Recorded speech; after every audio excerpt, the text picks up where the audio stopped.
राधे राधे। कैसे हो आप सब। तो आज का ब्लॉग शुरू होता है सूर्य नारायण के दर्शन से। और आज हम सुबह उठकर जल्दी जल्दी जा रहे हैं गंगा स्नान के लिए। तो ये देखिए, विद फैमिली हम निकल पड़े हैं सुबह सुबह दिल्ली से गंगा स्नान के लिए। और पहुंच जाएंगे, जितनी जल्दी हो उतनी जल्दी जाने की हम कोशिश करेंगे गंगा स्नान पर, क्योंकि रास्ते में जाम और भीड़ होती है। तो इसलिए हम जल्दी उठकर निकल पड़े थे जाने के लिए। और 4 से 5 घंटे का सफ़र है दिल्ली से। हम गंगा घाट अगर जाते हैं, हम जा रहे हैं ब्रज घाट। जिन जिन लोगों को पता है जो जाते हैं उनकी समझ में आ गया होगा कि दिल्ली से 5 घंटे का रास्ता है और रास्ते में काफ़ी जाम था। और आज हम पितरों की अमावस्या के अवसर पर स्नान करने के लिए जा रहे हैं। आज है सोमवती अमावस्या और ये देखिए आप, कितना ज़्यादा जाम है और रुक रुक कर गाड़ियाँ चल रही है। पितर अमावस्या पर गंगा घाट पर लगता है मेला, जहाँ पर सब स्नान करने के लिए आते हैं। दूर दूर से सब आते हैं स्नान करने के लिए गंगा स्नान पर, क्योंकि ये है पितृ अमावस्या। और पितृ अमावस्या पर हम अपने पितरों की शांति के लिए और अपने घर परिवार की सुख शांति के लिए आते हैं गंगा स्नान पर स्नान करने के लिए। तो ये देखिए, आप वीडियो में देख सकते हैं कि कितनी ज़्यादा भीड़ है। बहुत ज़्यादा भीड़ हो जाती है, क्योंकि बहुत ज़्यादा भीड़ होने की वजह से ही जाम लग जाता है और इसी वजह से टाइम लग जाता है। और हम जाम में फंस गए थे और सुबह हमारी गाड़ी भी ख़राब हो गई थी। और जैसे तैसे करके हम आ गए हैं अब अंदर गांव में। ये है गंगा घाट के किनारे के गांव जिनके अंदर हम आ चुके हैं। और अब देखिए, अब हमारी एंट्री अंदर हो गई है और बस थोड़ी देर बाद हम पहुंच जाएंगे। और ये देखिए, गौ माता की जय। और रास्ते में गौ माता भी दिखाई दी और कुछ लोग स्नान कर कर वापस आ रहे थे, क्योंकि हम सुबह जल्दी उठकर चल दिए थे घर से। तो हमारी गाड़ी रास्ते में हो गई थी ख़राब, तो इसीलिए हमें टाइम ज़्यादा लग गया था। फिर भी हम हंसते बोलते बात करते हुए निकल पड़े थे। और हमने सुबह जल्दी उठकर, मतलब जब निकले थे तो कुछ भी नहीं खाया पिया था, ना ही बच्चों ने और ना ही हमने।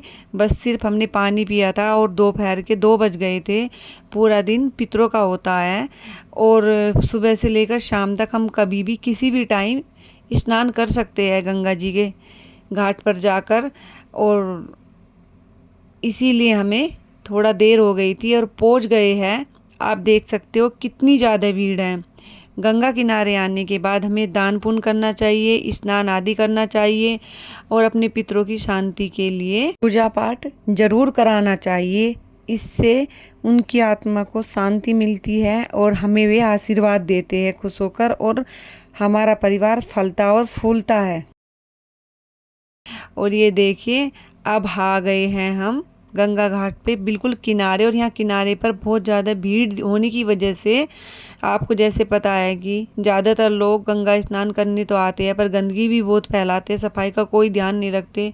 ये सरकार की जिम्मेदारी नहीं है, ये हमारी खुद की भी जिम्मेदारी है कि हम जिस भी तीर्थ स्थान पर जाए वहाँ पर हमें साफ़ सफाई का पूरा ध्यान रखना चाहिए। कोई भी कूड़ा हो उसको एक पन्नी में या डस्टबिन में इकट्ठा कर कर डालना चाहिए। यहाँ पर किनारे पर इतनी ज़्यादा गंदगी थी तो हमने नाव से फिर क्रॉस करके दूसरे कोने पर जाकर स्नान करने की सोची। आप कभी भी गंगा घाट पर यानी कि ब्रज घाट आए तो वहाँ पर आप नाव के द्वारा दूसरी पार जाकर स्नान कर सकते हैं। और यहाँ हम मछलियों को भोजन खिलाते हुए जा रहे हैं। और आप चाहे तो इसको घर से बना कर ले जाए, चाहे रास्ते में से ही वहाँ से ही ख़रीद कर डाल दें। मेरा मानना है कि जब भी हम तीर्थ पर जाए कहीं भी, तो अपने ही घर से हम धूप दीप बत्ती लेकर जाए, वरना हमारा तीर्थ नहीं लगता। तो कहते हैं कि जब भी हम कभी तीर्थ पर जाते हैं, हमारे बड़े बुजुर्ग भी जब जाते थे तो वो हमेशा घर से ही सब चीज़ लेकर जाते थे। अब हम दूसरे किनारे पर आ गए हैं और बहुत बड़ी अमावस्या है, बहुत बड़ा ही मेला लगता है पितृ अमावस्या पर। और यहाँ पर अब हम स्नान कर लेंगे। तो जब हम स्नान करने के लिए जाते हैं तो सबसे पहले घर का जो पुत्र होता है वो स्नान करता है, बाद में मतलब घर के जो आदमी होते हैं वो स्नान करते हैं, क्योंकि वो अपने जो पितर होते हैं, देवी देवता होते हैं, उनके नाम से डुबकी लगाते हैं। उसके बाद घर की स्त्रियां स्नान करती है और ज़्यादातर स्त्रियां बाल खोलकर स्नान करती है। मैं आपको बता दूं कि कभी भी आप गंगा में स्नान करें तो वहाँ कभी भी बाल खोलकर यानी कि केस खोलकर स्नान नहीं करते हैं। वहीं गंगा घाट के किनारे बने हैं शिव परिवार। स्नान करने के बाद आप वहाँ भगवान जी को स्नान कराएं। यहाँ पंडित जी पिंडदान करा रहे हैं, तो पिंडदान कराना भी बहुत ज़रूरी होता है, पर हर किसी को नहीं होता है, ये पूछकर कराना पड़ता है। और हम सब ने स्नान करने के बाद भगवान का पूजा पाठ किया और अपने पितरों की शांति के लिए हमने स्नान किया। और ये देखिए अब हम कर रहे हैं, यानी कि पंडित जी से करवा रहे हैं उनके नाम से पूजा। और आप वहाँ जाकर स्नान करने के बाद आप किसी भी सिद्ध पंडित जी से मतलब पूछ सकते हैं कि हमें कैसे स्नान करना चाहिए। और ये सामान हम घर से लेकर गए थे। कहते हैं जब भी हम गंगा किनारे जाए तो वहाँ दान पुण्य तो करना ही चाहिए और अपने घर से धूप दीप लेकर जाना चाहिए, और साथ में हमें अन्न का दान भी ज़रूर करना चाहिए। और अपने घर से ही हमें सब चीज़ें लेकर जाना चाहिए, जैसे दाल, चावल, चीनी, आटा, आप कपड़ा कुछ भी लेकर जा सकते हो।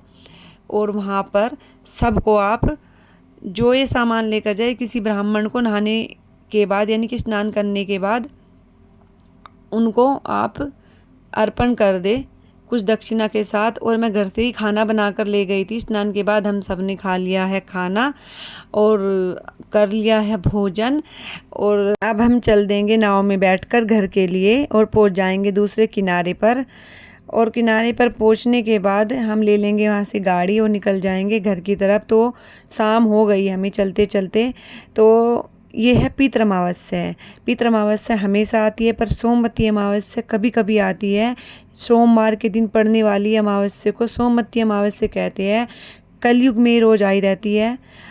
कभी भी पांडव के समय नहीं आई थी, तो पांडवों ने श्राप दिया था, हे अमावस्या कलयुग में आप रोज आएगी पर आपको कोई नहीं पूजेगा। और उन्होंने हमेशा चाहा कि सोमवती अमावस्या आए, यानी कि सोमवार के दिन अमावस्या पड़ जाए तो हम अपने पितरों को तर्पण कर दे और उनकी शांति करा दे।